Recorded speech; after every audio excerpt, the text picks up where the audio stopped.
Hello everybody, thanks for joining me today. I'm Jackie and I create mosaics using sea glass. And today I'm going to talk to you about getting started on my sea glass mosaic Ferry.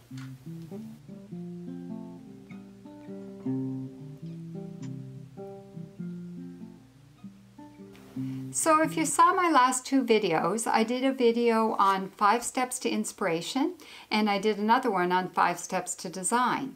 And during those two videos, the example that I talked to you about was my inspiration and design for my sea glass mosaic piece of going across on the ferry to PEI.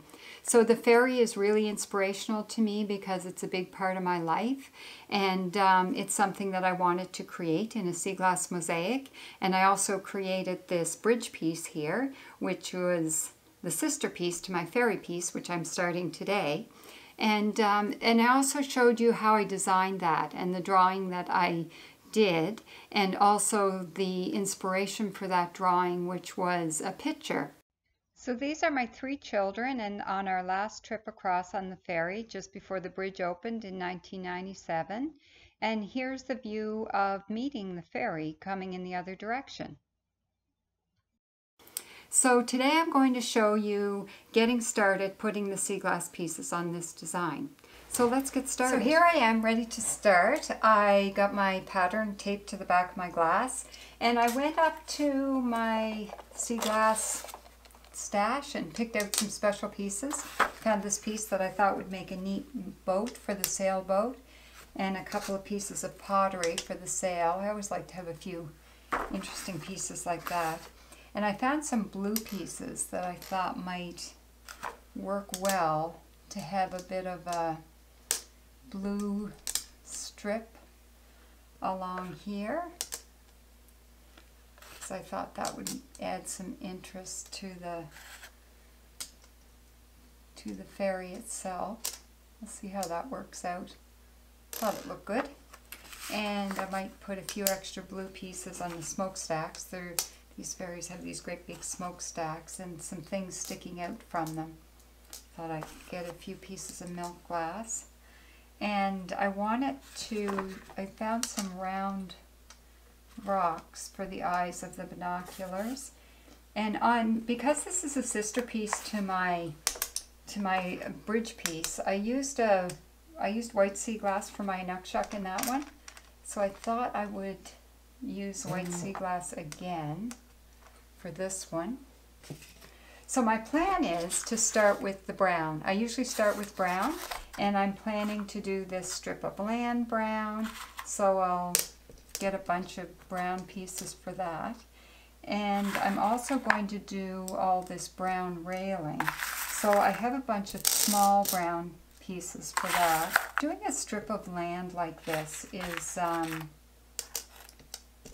it can be really interesting because it's land, it doesn't have to be a really straight line, and you can kind of be a little bit wavy. It's kind of nice to have it somewhat straight on the bottom because you've got water coming in there, but for the rest of it you can just kind of arrange a bunch of pieces. And the other part that I'm going to do brown is I want to make my ferry here brown, because I'm going to have the white sky here and the green water, so I know that the ferry in brown will really stand out sitting on the horizon there.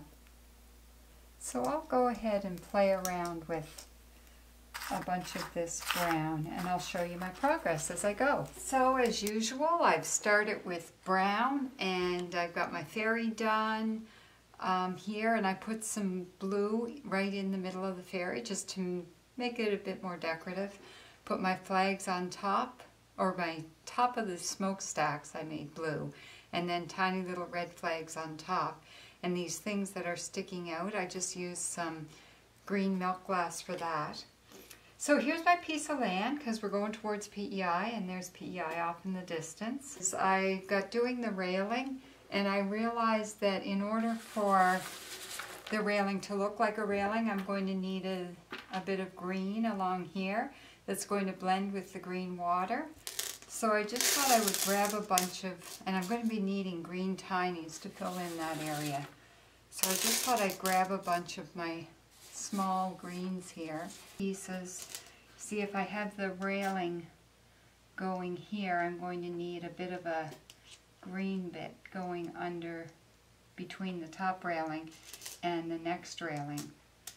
And then I'm going to make the rest of it white. So this is, when you're doing these areas, it's a bit fussier because you need to have small pieces to fit in just the right way. I think up at this end, because I want to show some perspective in my railing. It's going to get wider as I go. So I'm starting to feel like this is working.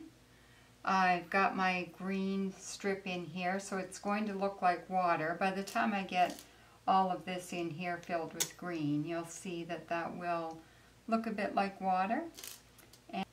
And I'm putting some really tiny greens in here, so you can see how you've got these binoculars. You've got binoculars here and ones here looking out over the water. They're sticking above the railing. So often when I'm doing a sea glass piece, I'll do all the brown and then all the green and then all the white, that type of thing. But on this sea glass piece, I decided I would fill in this area. So I got my little row of green in here, which is showing the green water below the railing. And then I thought I'll fill in this white and I'll fill in the water just to see if it's working. And I think it is. The one thing I am going to do while I have all this small green out here is put tiny little greens on the horizon line, which I usually do. And then as I go more toward the foreground, the green pieces get bigger. It helps give me a sense of distance in the water. I find working with the tiny greens too, it helps you get a really straight horizon line, because you want your horizon line straight and at a 90-degree angle with the edge of your frame here, because water does not sit on an angle in nature. So this is the type of piece where I can start to ask myself, I wonder if this is going to work. Because when you're working on a mosaic, you're working really close and you have all these little pieces you're putting together. And I kind of wonder if it's going to tell the story that I want it to tell, which is, in this case, going across on the ferry. So, like for instance, I wonder if people are going to realize that this is a life ring hanging on the side of the railing on the ferry. But I am feeling like it's starting to come together. So there you have it. I finished the water, and now what I have left to do is to fill in all of the railing with white and to fill in the sky.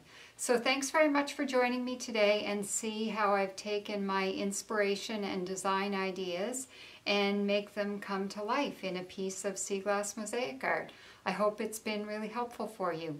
If you have any questions or comments or anything else you'd like to see me address, please feel free to post some comments below and I'll get back to you. Until next time, happy sea glass hunting.